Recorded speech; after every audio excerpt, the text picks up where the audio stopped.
नमोस्तु नमोस्तु नमोस्तु। नमो अरिहंताणं, नमो सिद्धाणं, नमो आयर्याणं, नमो वज्रायाणं, नमो लोये सव्यसाहुणं। वन्दितु सव्यसिद्धे ध्रुवमचलमणोऽमं गदिं पत्ते। वोचामि समय पाहुडे मिणमो सुध केवली भणिदं। नमः समय साराय स्वानुभूत्या चकासते चित्स्वभावाय भावाय सर्वभावान्तरच्छिदे। जिन स्वानुभूति से खिरी मम स्वानुभूति मधिगिरी। श्री विमल धारा जैन श्रुत आनंद अमृत से भरी। समता प्रवाह बहावती रागादि विकल्प तोड़ी के। माँ सरस्वती प्रतिभाव वंदन दृष्टि निज में जोड़ी के। दृष्टि निज में जोड़ी के। माँ जिनवाणी को भाव वंदन होता है जब दृष्टि निज स्वभाव के साथ में जुड़ती है, जब अपने में अपनापन होता है, जब त्रिकाली ध्रुव ज्ञेय भगवान आत्मा दृष्टि का विषय बनता है, तभी सच में वंदन होता है।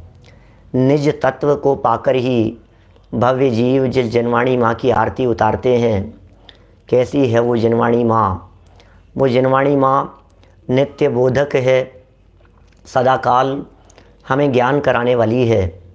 वो माँ जनवाणी हमारे दुखों का अंत कैसे हो जाए ये विधि बताने वाली है। ये जनवाणी माँ हमें रास्ता दिखाती है हमारे दुखों से छूटने के लिए। समय सार ग्रंथादिराज तो वो रास्ता बतलाने के लिए मानो सीधी बात करता है, डायरेक्ट बात कही जा रही है, कोई लाग लपेट नहीं है।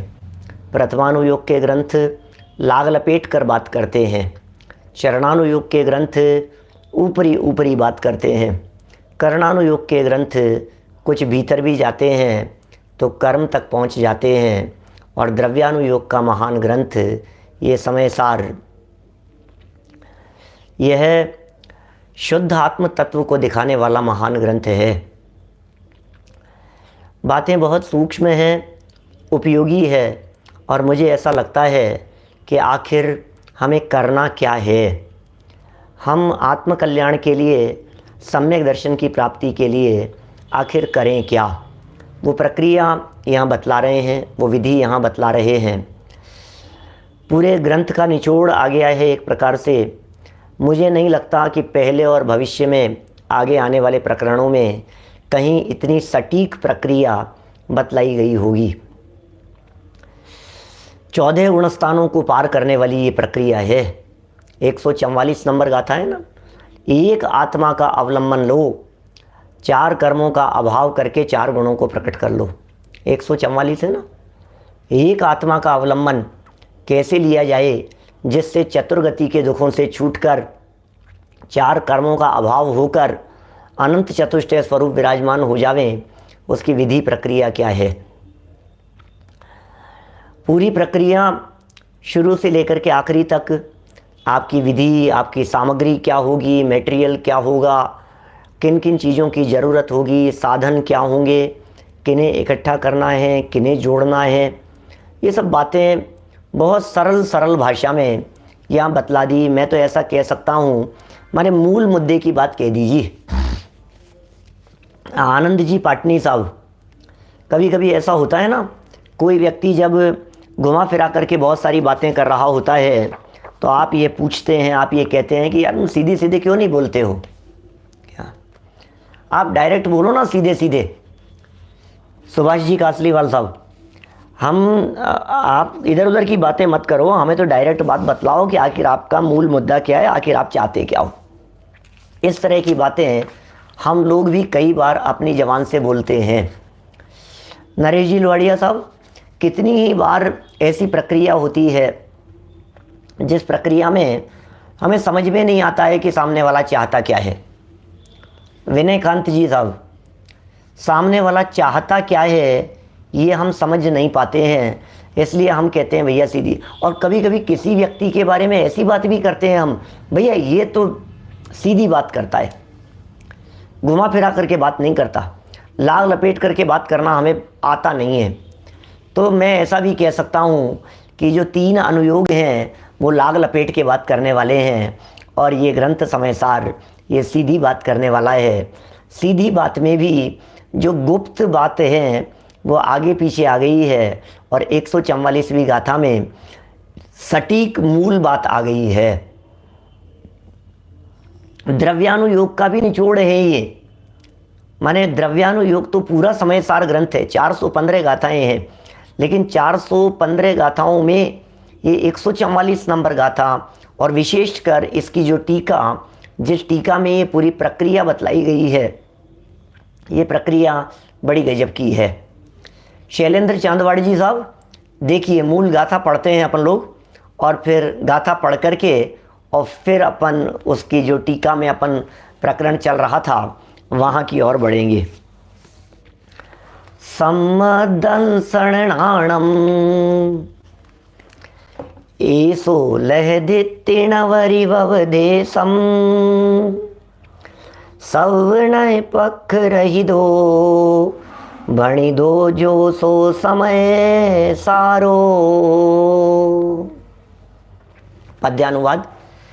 विरहित सभी नए पक्ष से जो वह समय का सार है वही सम्यक ज्ञान एवं वही समकित सार है।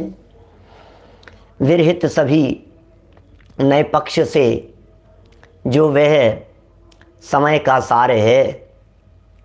क्या कह रहे हैं अजय भैया, क्या कह रहे हैं? देखो, वो जो सभी नए पक्षों से पार है, समय का सार है, वो सम्यक ज्ञान भी है, वो सम्यक दर्शन भी है। समय का सार है माने वो सम्यक चारित्र भी है, माने दर्शन ज्ञान चारित्र से संपन्न भी है। इस आत्मा को श्रद्धा के एंगल से, सम्यक श्रद्धा के एंगल से देखते हैं तो सम्यक दृष्टि, सम्यक दर्शन से युक्त आत्मा जब इसी ज्ञानी व्यक्ति को ज्ञान के एंगल से देखते हैं तो सम्यक ज्ञानी ऐसा कहने में आता है। माने ज्ञान से युक्त अभेद आत्मा, जब इसे कहते हैं चारित्रवंत, तो चारित्र और आत्मा को अभेद करके चारित्रवंत कहा जाता है। वास्तव में दर्शन ज्ञान और चारित्र ये तीनों कोई भेद रूप नहीं है, ये तीनों तो अभेद अखंड आत्मा के ही रूप हैं। ये सब आत्मा के ही रूप दिखाई देते हैं। पेज नंबर 230 पर देखिए जिग्नेश भाई, 230 नंबर पेज पर गाथा हमने पढ़ ली, पद्यानुवाद हमने पढ़ लिया, हम बढ़ रहे हैं टीका की तरफ। 230 नंबर पेज। आत्मख्याति टीका में इस गाथा का जो भाव स्पष्ट किया गया है वह इस प्रकार है। क्या है भाई साहब भाव? वास्तव में तो समस्त नए पक्षों के द्वारा खंडित न होने से, समस्त नए पक्षों के द्वारा खंडित न होने से, नए पक्ष के द्वारा खंडित न हो ऐसा होता नहीं है। माने जब पक्षातिक्रांत हो गए तो नए पक्षों से खंडित नहीं हुए। क्या पीडीएफ में भी आपको यही पेज मिलेगा, 230 नंबर पेज। किसी के पास में पुरानी पीडीएफ हो तो वो पीडीएफ चेंज कर लेवें, नई पीडीएफ आपको टेलीग्राम ग्रुप पर मिल जाएगी। आप नई वाली पीडीएफ देखें, उस नई पीडीएफ के अंदर बिल्कुल वही पेज नंबर भी वही मिलेगा, आगे पीछे भी नहीं होगा। सेम, मतलब उसको इस तरह से सेट कर दिया उस पीडीएफ को कि जो नंबर बोलेंगे वो नंबर आपको दिखाई देगा। विरहित, विरहित माने तो रहित होता है, विरहित, विरहित है ना, अपन विरहित ऐसा बोलते हैं, विरहित, ऐसा पढ़ो उसको, विरहित, विरहित। अब बोलने में तो विरहित बोलते हैं, लेकिन वो हित, हित नहीं है वहां, और वीर नहीं है वहां। वो है विशेष प्रकार से, रहित माने अलग हो जाना, विशेष प्रकार से रहित हो गए हैं, विशेष प्रकार से अलग कर दिए गए हैं, उसका नाम है विरहित। देखिए, समस्त नए पक्षों के द्वारा खंडित न होने से समस्त विकल्पों का व्यापार रुक गया है। ऐसा समय सार रूप भगवान आत्मा ही सम्यक दर्शन और सम्यक ज्ञान नाम प्राप्त करता है। तात्पर्य यह है कि सम्यक दर्शन और सम्यक ज्ञान समय सार रूप आत्मा से अलग नहीं है, अभिन्न ही है। समय सार स्वरूप भगवान आत्मा से ये सम्यक दर्शन और सम्यक ज्ञान ये अलग नहीं है, ये समय सार स्वरूप भगवान आत्मा के ही रूप हैं। ठीक है ना। देखो, यहाँ आत्मा को ही, समय सार को ही, नहीं, कहाँ आ गए अपन, अलग नहीं है, अभिन्न नहीं है। टीका का दूसरा पैराग्राफ देखना, बहुत सुंदर बात कहते हैं। पहले श्रुत ज्ञान के अवलंबन से, पहले श्रुत ज्ञान के अवलंबन से ज्ञान स्वभाव आत्मा का स्वरूप सुनिश्चित करके, ये क्या गजब विधि है भैया। मैं तो देखता हूँ इस विधि को, तो मुझे लगता है इस विधि को फॉलो करो ना आप। कौन सी प्रक्रिया चाहिए आपको? असली विधि क्या है? शादी होने की विधि क्या है? शादी होने की सामग्री क्या है? शादी होने के लिए क्या क्या सामग्री चाहिए? माने किसी जगह पर दादा सुनाते हैं, ऐसी बात कहते हैं दादा, किसी जगह पर शादी होनी थी और अचानक फेरों का समय आ गया और पंडित गायब हो गया, या एक दिन पहले पंडित ने मना कर दिया कि मैं नहीं आ पाऊँगा, मेरे घर में किसी की डेथ हो गई, पिताजी का स्वर्गवास हो गया, मैं नहीं आ पाऊँगा। तो सब लोग मिल करके दादा के पास में चले गए। अरे भाई साहब, आप भी तो पंडित हो क्या? अब वो पंडित ने मना कर दिया, आप भी पंडित हो, तो शादी करा दोगे? तो पंडित की ज़रूरत है हमारे को, आपसे बढ़िया पंडित और कौन मिलेगा, करा देंगे। तो बोले एक काम करो सामग्री लिख दो, सामग्री क्या क्या चाहिए, क्या क्या सामग्री चाहिए।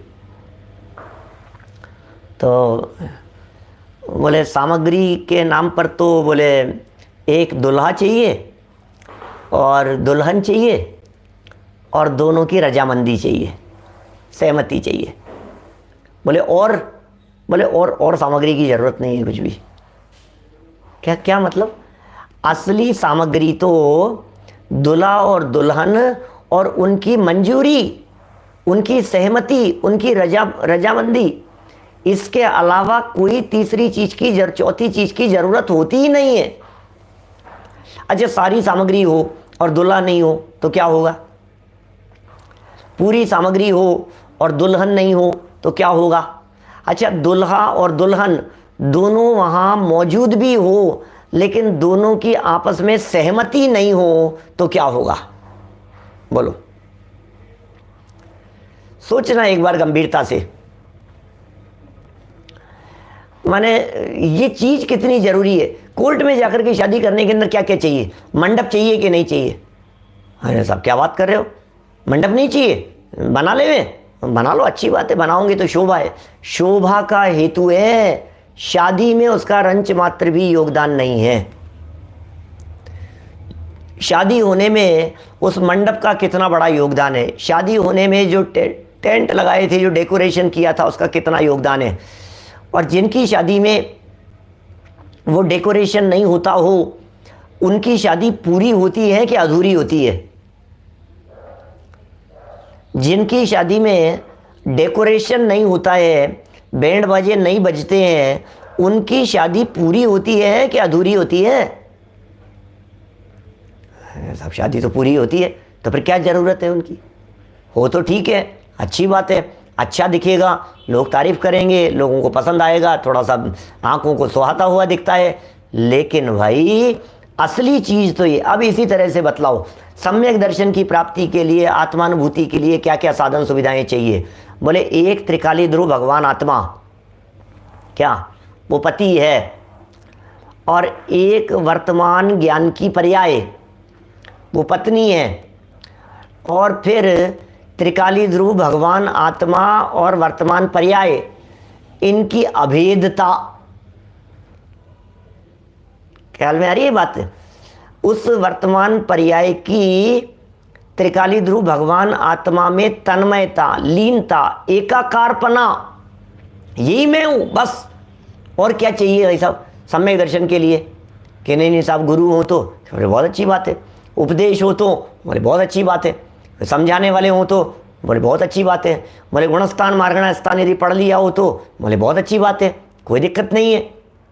शोभाएं, एक्सेप्टेंस चाहिए ना बस। क्या मैंने ये एक्सेप्ट यदि कर लिया तो काम हो गया, इतना ही तो करना है, और क्या करना है।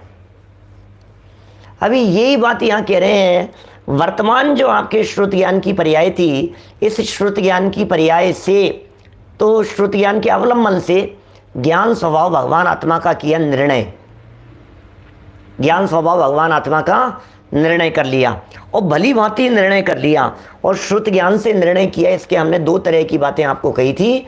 माने श्रुत ज्ञान से निर्णय करने में एक बात तो ये लागू करनी चाहिए हमारे को कि सुन सुन करके गुरु के उपदेश से, और दूसरी बात हमने कही थी गुरु के उपदेश के साथ साथ श्रुत माने जिनवाणी के अवलंबन से। मनोज जी साहब रहली, श्रुत ज्ञान के अवलंबन का अर्थ जिनवाणी का अवलंबन, और श्रुत ज्ञान का अवलंबन माने गुरु के उपदेश का अवलंबन, माने वही परंपरा गुरु का उपदेश। बाद में तीसरे नंबर चौथे नंबर पर आएगा स्वानुभव, आगम का सेवन, युक्ति का अवलंबन, परंपरा गुरु का उपदेश, परापर गुरु भी कह दिया, परंपरा भी कह सकते हैं उसको, तो परापर गुरु का उपदेश और स्वानुभव। तो स्वानुभव के पहले ये तीन स्टेप होंगे कि नहीं होंगे? आगम का सेवन किया या नहीं किया, ये आगम का सेवन है, श्रुत का अवलंबन, श्रुत का अवलंबन माने आगम का सेवन। फिर युक्ति का अवलंबन, अब उसको तर्क युक्ति, ये सुनिश्चित करने का नाम है युक्ति का अवलंबन। आगम का सेवन हो गया, फिर युक्ति का अवलंबन, और फिर परंपरा गुरु का उपदेश। ये श्रुत ज्ञान में ही लागू होगी। देशनालब्धि, ये परंपरा गुरु का उपदेश, ये देशनालब्धि है। और फिर क्या हुआ, फिर होगा स्वानुभव। अब उस स्वानुभव के लिए इसलिए आगे बढ़ते हैं, आत्मा की ख्याति के लिए, प्रकट प्रसिद्धि के लिए, आत्मानुभूति के लिए, पर पदार्थों की प्रसिद्धि की हेतुभूत इंद्रियों, ये बहुत खतरनाक बात है। ये जो कह रहे हैं इंद्रियां हैं, ये परिपर को प्रसिद्ध करती है। आज तक कभी ऐसा नहीं हुआ, नरेश जी भाई साहब नागपुर वाले, आज तक कभी ऐसा नहीं हुआ कि चक्षु इंद्रिय से हमें आत्मा दिख गया हो। ये चक्षु इंद्रियां तो काला, पीला, नीला, हरा, सफ़ेद कलर से तो दिखाएगी ना, चक्षु इंद्रिय से क्या दिखेगा? बोले रंग दिखेंगे। और आत्मा कैसा है? अवर्ण है, अरूप है। स्पर्शन इंद्रिय क्या कहेगी? बोले स्पर्श करके दिखाएगी। ये स्पर्शन इंद्रिय पर का ही स्पर्श कर सकती है, अपने आत्मा का स्पर्श नहीं कर सकती। ये युक्ति की बात कह रहा हूं मैं, ये युक्ति के अवलंबन की बात कह रहा हूं। युक्ति क्या लगाई हमने कि इंद्रियों से आत्मा पकड़ में नहीं आता, कि तर्क दे करके समझाओ कि इंद्रियां, आंखें खुली होती है तो वो पर को देख सकती है, अपनी आंखों को नहीं देख सकती। स्पर्शन इंद्रिय है, ये स्पर्शन इंद्रिय पर का ही स्पर्श कर सकती है, स्वयं का स्पर्श नहीं कर सकती। अब आप कहोगे स्वयं का स्पर्श कैसे नहीं कर सकती? हमने स्पर्श कर लिया, देखो टच कर लिया हमने, नहीं कर सकती आप।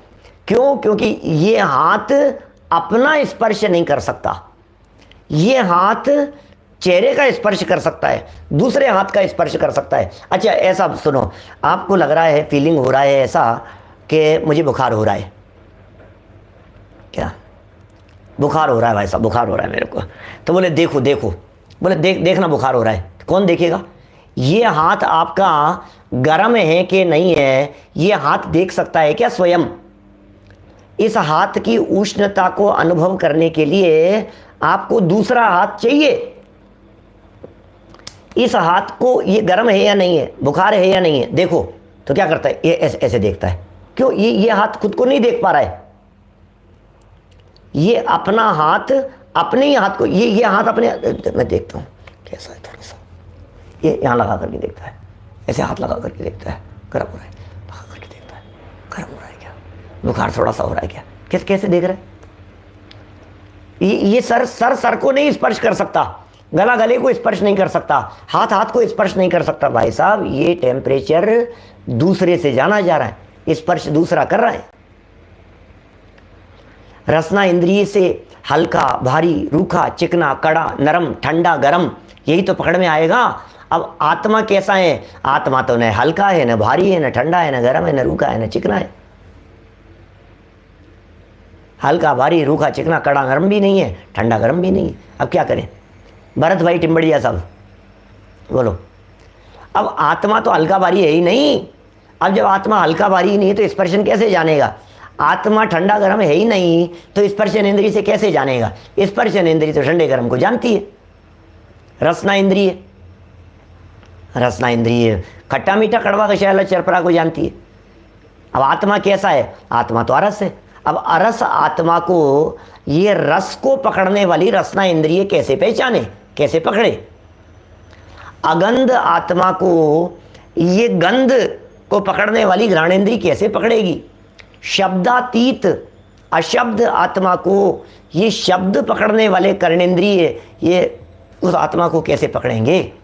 अरसमरूपम गन्धम अवत्तम चेदना गुणम सद्दम जाणलिंग गहणम जीवम निर्दिष्ट संठाणम। क्या कैसी विधि बतलाते हैं? एक एक के माध्यम से लगा करके देखो। ये इंद्रियां बहिर्मुख हुआ करती है, इंद्रियों का मुंह बाहर की तरफ है, इंद्रियों की खिड़कियां बाहर की तरफ खुलती है। इंद्रियों से जानने जाओगे तो आत्मा जानने में नहीं आएगा। भरत भाई वर्तमान में कनाडा में, बोलो, ये समझ में नहीं आएगा, ये भगवान आत्मा पकड़ में ही नहीं आएगा। इन इंद्रियों से हमने क्या किया? इंद्रियों से पकड़ने की चेष्टा कर रहे हैं। इंद्रियों से देखा जा सकता है, इंद्रियों से अनुभव, मतलब क्या कहेंगे, विषय सेवन भी है।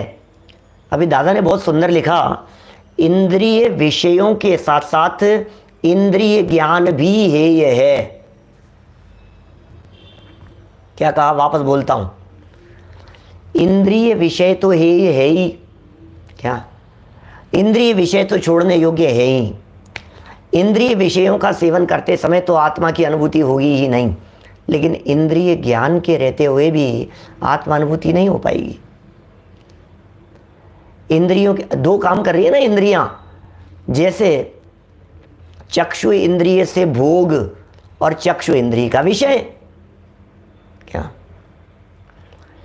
चक्षु इंद्रिय का भोग और चक्षु इंद्रिय का विषय।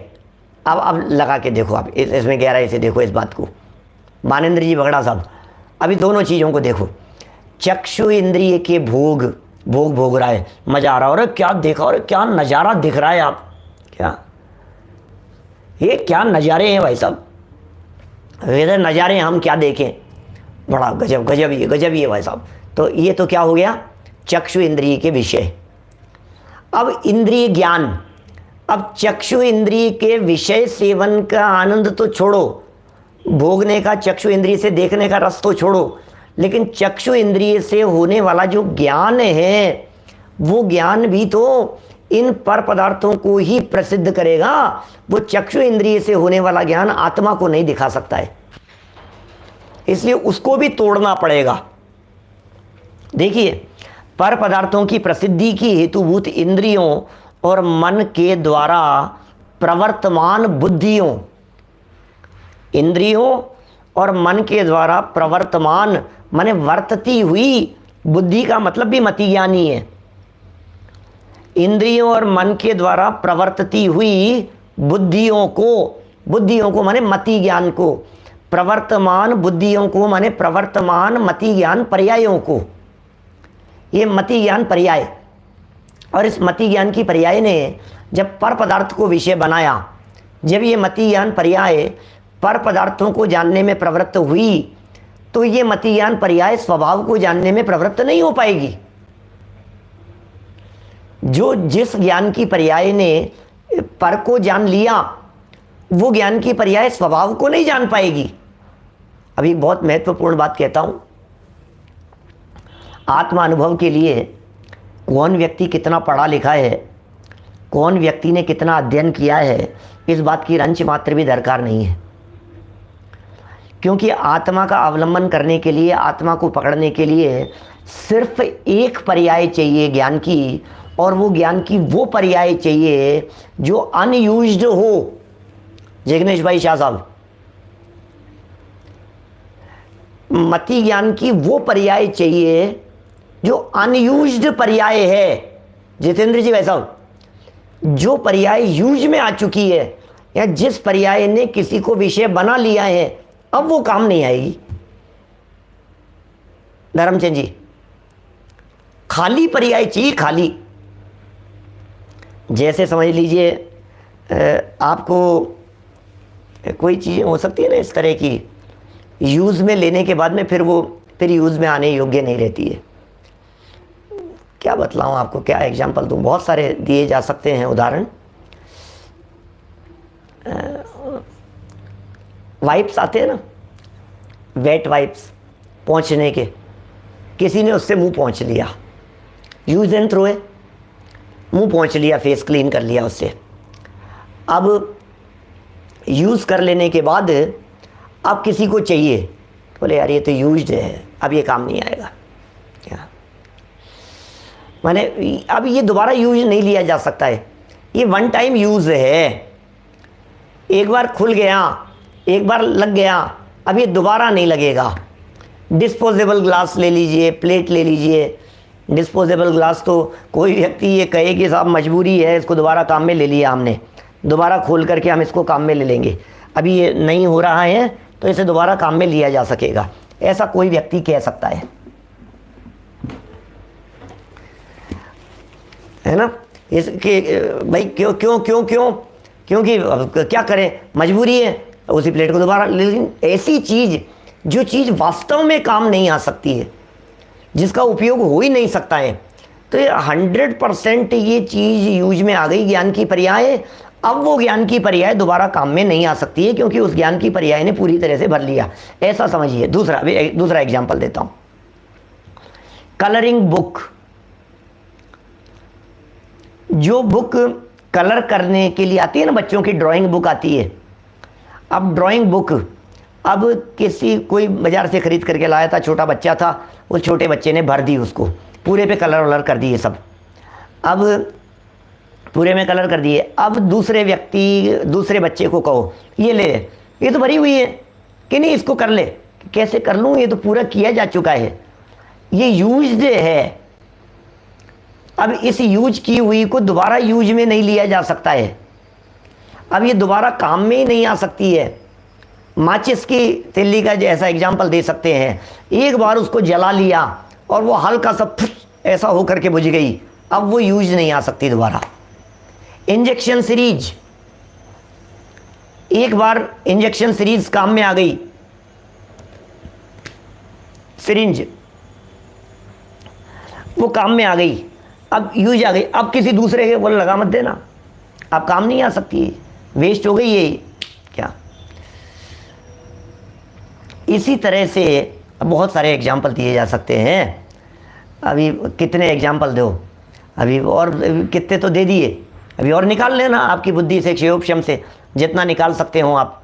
तो जो ज्ञान की पर्याय ने पर पदार्थ को विषय बना लिया, अब उस ज्ञान की पर्याय में आत्मा को विषय बनाने के लिए जगह बची कहाँ, जो आत्मा को विषय बनाए। आत्मा को विषय बनाने के लिए खाली तो चाहिए।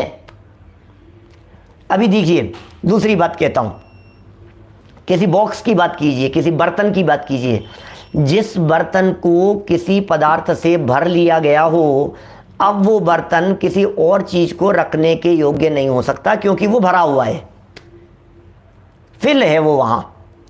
तो जो बर्तन किसी और चीज से भरा हुआ है उसमें कोई और चीज नहीं आ सकती है। सेम थिंग यहां लागू होगी। ये इंद्रियों और मन के द्वारा प्रवर्तमान बुद्धियां थी, इन बुद्धियों से पर की तरफ उपयोग दौड़ता था। इनको ले लो अब मर्यादा में। आंख से देखना बंद कर दो, कानों से सुनना बंद कर दो, क्या बोलना बंद कर दो, सुनना बंद कर दो, कुछ भी काम करना बंद कर दो।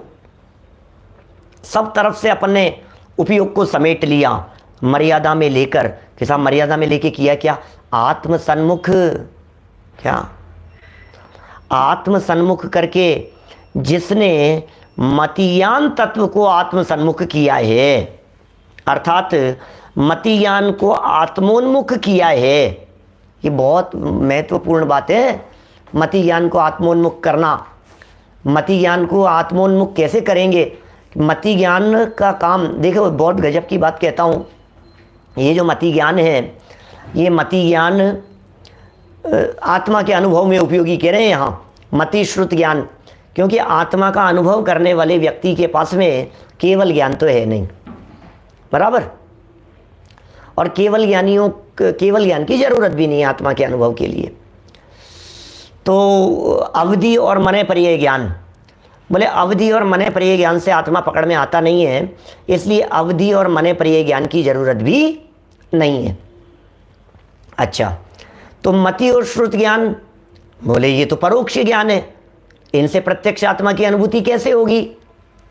मति श्रुत दो ये परोक्ष, अक्ष मनते उपजाही। मति ज्ञान और श्रुत ज्ञान परोक्ष ज्ञान है, इसलिए इनसे भी आत्मा का अनुभव नहीं हो सकता। आत्मा तो स्वयं है, उसे जानने के लिए प्रत्यक्ष ज्ञान चाहिए। सुनो सुनो सुनो भाई, मति श्रुत ज्ञान यद्यपि परोक्ष ज्ञान कहे हैं जनवाणी में, लेकिन मति श्रुत ज्ञान को परोक्ष ज्ञान कहने के बावजूद भी ये मति श्रुत ज्ञान जब अपने आत्मा को जानने में प्रवृत्त होते हैं तो ये परोक्ष नहीं होते, ये प्रत्यक्ष ज्ञान होते हैं। कुछ ख्याल में आ रही है क्या कह दिया? मति श्रुत ज्ञान परोक्ष ज्ञान है कि प्रत्यक्ष ज्ञान है? राजीव जी, वैसा आगरा वाले, मति श्रुत ज्ञान परोक्ष ज्ञान है कि प्रत्यक्ष ज्ञान है? किसा परोक्ष ज्ञान है? तो परोक्ष ज्ञान तो क्यों? सुनो, मति श्रुत को परोक्ष तब कहते हैं जब वो इंद्रियों के माध्यम से प्रवृत्त हो।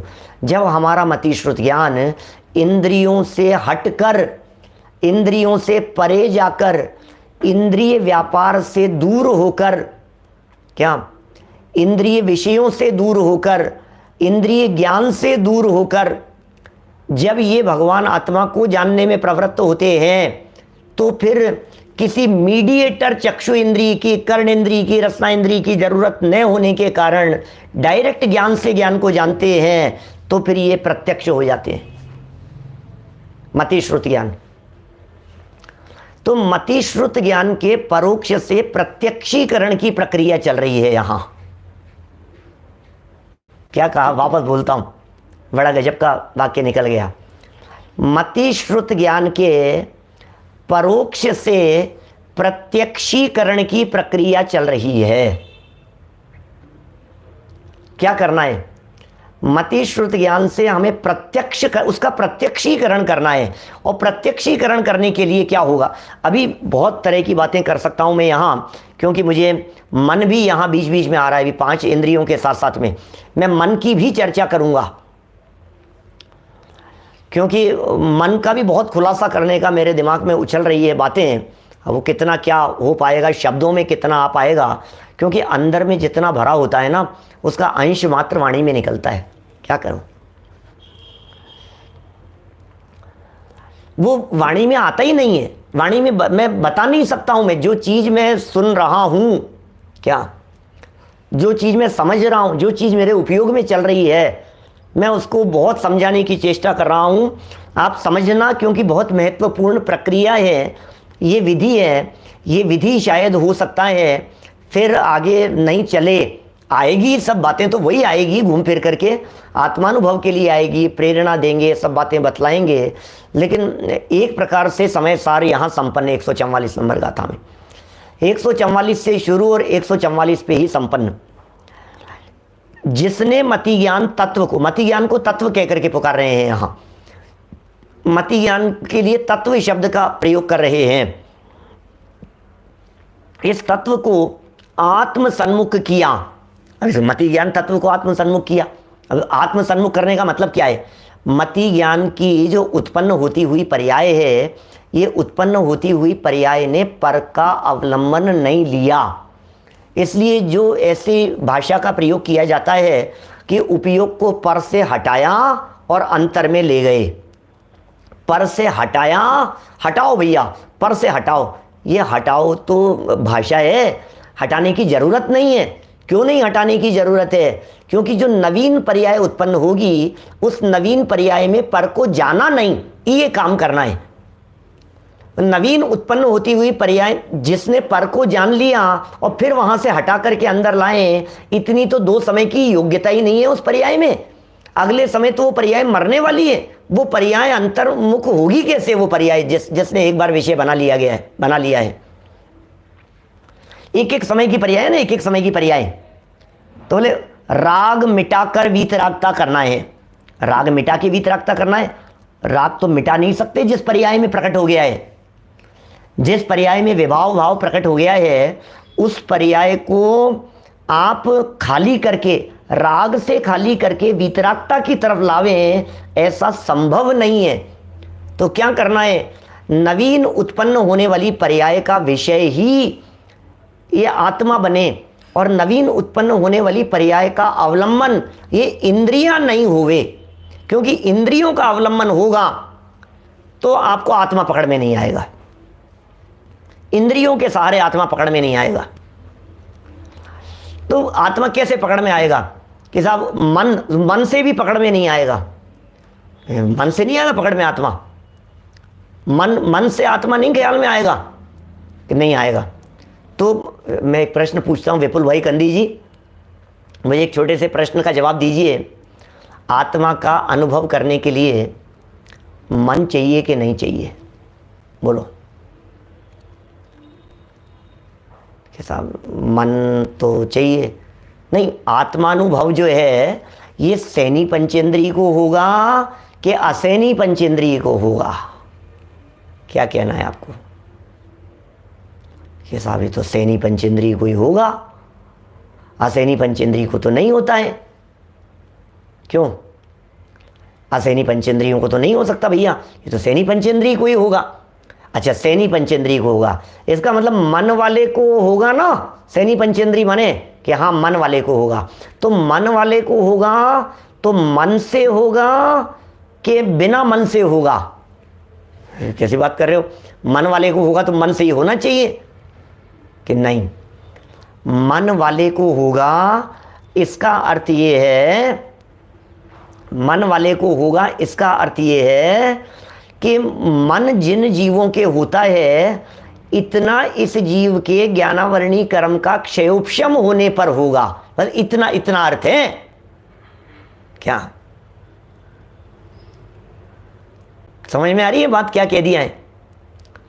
माने मन की जरूरत नहीं, अरे मन की जरूरत नहीं है, लेकिन मन जितना क्षयोपशम चाहिए, बुद्धि की योग्यता इतनी चाहिए, उपयोग का उघाड़ इतना चाहिए, ज्ञान पर्याय का पावर इतनी चाहिए झेलने की। पंचेंद्रिय और सैनी पंचेंद्रियपन इतने क्षयोपशम के बिना वाले जीव में आत्मा के आनंद को झेलने की पावर नहीं है। अभी धीरे धीरे समझते रहो, देखो अभी सब क्लियर करता हूं, सब बात समझ में आएगी आपको, है ना। आत्मा के पावर को झेलने की ताकत जिस क्षयोपशम में चाहिए, उतना क्षयोपशम सैनी पंचेंद्रिय जीव को ही होता है। क्या कहा? आत्मा को जानने के लिए जितनी प्रकट ज्ञान की योग्यता चाहिए, प्रकट ज्ञान की जितनी योग्यता चाहिए, जितनी पात्रता चाहिए, जो प्रकट ज्ञान आत्मा को झेल सके, उतनी पात्रता सैनी पंचेंद्रिय जीवों में ही होती है। इससे कम पावर वाला झेल नहीं पाएगा। ये जो इलेक्ट्रिसिटी की और पावर की जो चर्चा करते हैं ना, बोले आपने दो एसी लगा रखे हैं, इतने लगा रखे हैं, बोले सिंगल फेस का मीटर आपका काम नहीं करेगा। आपकी ये जो लाइन है ना, ये सिंगल फेस वाली लाइन आपके उस पावर को झेल नहीं पाएगी। तो क्या करना पड़ेगा? बोले आपको इसके लिए 3 फेस का चाहिए लोड। आपको बिजली विभाग में एप्लीकेशन लगा करके आपको 3 फेस का कनेक्शन चाहिए, तब जाके वो आपके इस पावर को, इस लोड को झेल पाएगी, अदरवाइज वो झेल नहीं पाएगी। तो 3 फेस का कनेक्शन लगा लिया। तो अब 3 फेस का जब कनेक्शन लगा लिया तो बोले अब तो सही है ना बात, कि सुनो ये 3 फेस का कनेक्शन तो सिर्फ कैपेसिटी को बतलाने के लिए बतलाया था, बाकी इससे ज़्यादा इसका रंच मात्र भी रोल नहीं है। तो सैनी पंचेंद्रिय मन सहितपना ये तो कैपेसिटी को बतलाने के लिए बतलाया था, बाकी अतीन्द्रिय आनंद में इसका कोई रोल नहीं है। सुनो और गजब की बात भाई साहब, ऐसा है मन की यदि ज़रूरत हो तो फिर बनारसी दास जी ऐसा नहीं लिखते कि मन पावे विश्राम। कोई व्यक्ति ये कहे कि साहब यदि मन की ज़रूरत नहीं है तो फिर रहने दो ना मन को, कि नहीं। तो फिर मन से होगा, कि बोले नहीं। तो बिना मन वाले के हो जाएगा, बोले नहीं। क्या कह क्या रहे हो आप? मन से होगा कि नहीं? बिना मन वाले के होगा, बोले नहीं। मेरे शब्दों की तरफ ध्यान देना। मन से होगा, बोले नहीं। बिना मन वाले के होगा, बोले नहीं, हरगिज नहीं। बोले मन वाले के होगा लेकिन मन से नहीं होगा। ओ हो, क्या कह रहे हैं भाई? क्या कह दिया धर्मचंद जी साहब? बोलो। मन वाले के होगा लेकिन मन से नहीं होगा। मन वाले को ही अनुभव होगा लेकिन मन से नहीं। मन का व्यापार रुक जाने पर होगा। मन का प्रयोग जब तक चलता रहेगा तब तक अनुभव नहीं होगा। सुनील जी सर्राफ साहब, मन का विषय, मन के विकल्प, मन के संकल्प जब तक चलते रहेंगे चलते रहेंगे चलते रहेंगे तब तक नहीं है, और जब होगा तो मन का विकल्प पूरी तरह से बंद हो चुका होगा। मन का व्यापार भी बंद करना पड़ेगा। तो साहब जब मन का व्यापार बंद ही करना है तो मन के व्यापार की जरूरत क्या है? कि बिना मन वालों को नहीं होगा भाई साहब, मन वालों को ही होगा। क्या समझ में आ रही है बात?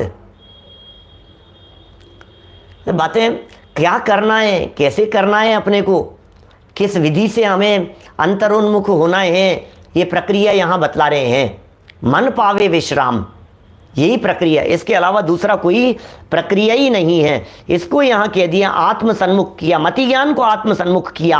अब इस मति ज्ञान को आत्मसन्मुख करने में तो अभी सिर्फ मति ज्ञान की चर्चा हुई है, अकेले श्रुत की भी तो चर्चा करनी है अभी, क्योंकि हमारे पास तो 2 है ना, मति ज्ञान भी है और श्रुत ज्ञान भी है। तो मति ज्ञान के साथ साथ श्रुत ज्ञान को भी स्वभाव सन्मुख करना पड़ेगा, श्रुत ज्ञान को भी अंतरोन्मुख करना पड़ेगा, क्योंकि मति श्रुत 2 ये परोक्ष, ये दोनों परोक्ष थे। मति ज्ञान और श्रुत ज्ञान ये दोनों ही परावलंबी हुआ करते थे। मति ज्ञान और श्रुत ज्ञान दोनों के माध्यम से ही पर पदार्थ विषय बना करते थे।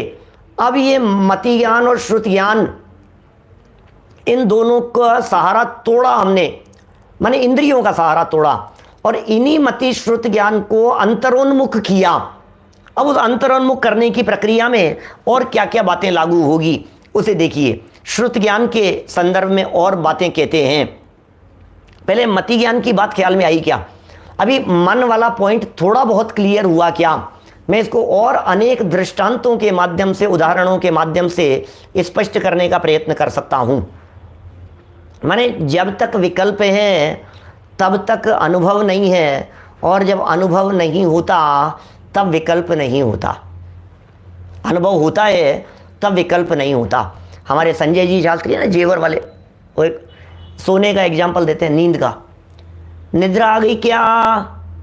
बच्चे से पूछे हो, बोलो नींदी आ गई क्या बेटा? बच्चा बोल रहा है आ गई। तो बताओ आ गई कि नहीं आई? क्या छोटे छोटे बच्चे से पूछा है, सुलाते हुए माँ बच्चे को सुला रही है, 2 साल के 3 साल के बच्चे को, और सुलाते सुलाते उस बच्चे से पूछ रही है बाबू को नींद आ गई क्या? बच्चा कह रहा है हाँ मम्मा नींद आ गई, नींद आ गई। तो माँ क्या समझती है कि अभी नहीं आई, है ना। जब वो बोल रहा है आ गई तो यही समझा जाता है ना कि नहीं आई। अब उल्टा लगाओ। अब माँ ने पूछा बेटा नींद आ गई क्या, और बच्चे ने कोई जवाब नहीं दिया, तो अब क्या समझा कि नींद आ गई। जब उसने कहा था आ गई तब तो नींद नहीं आई थी, और जब उसने कोई जवाब नहीं दिया तो नींद, ये नींद लेने की जो प्रक्रिया है, सच में यही तो प्रक्रिया है ना अनुभव की। अनुभव के काल में क्या होगा, नींद ही तो लेनी है, और क्या करना है, स्वरूप विश्रांति। प्रवचन सार टीका में जयसेन महाराज ने लिखा स्वरूप विश्रांति, आत्म स्वरूप में विश्राम को प्राप्त करो। बस अपने स्वरूप में डूब जाओ, अपने स्वरूप में आराम करो। स्वरूप में जाके गुप्त हो जाते हैं साधु लोग, संत लोग, प्रमादी हो जाते हैं, ऐसा लिखा नियम सार में। आत्म स्वरूप में विचरण करने वाले मुनिराज अपने स्वरूप में जाकर के ऐसे प्रमादी और ऐसे आलसी हो जाते हैं कि अब कौन निकले बाहर।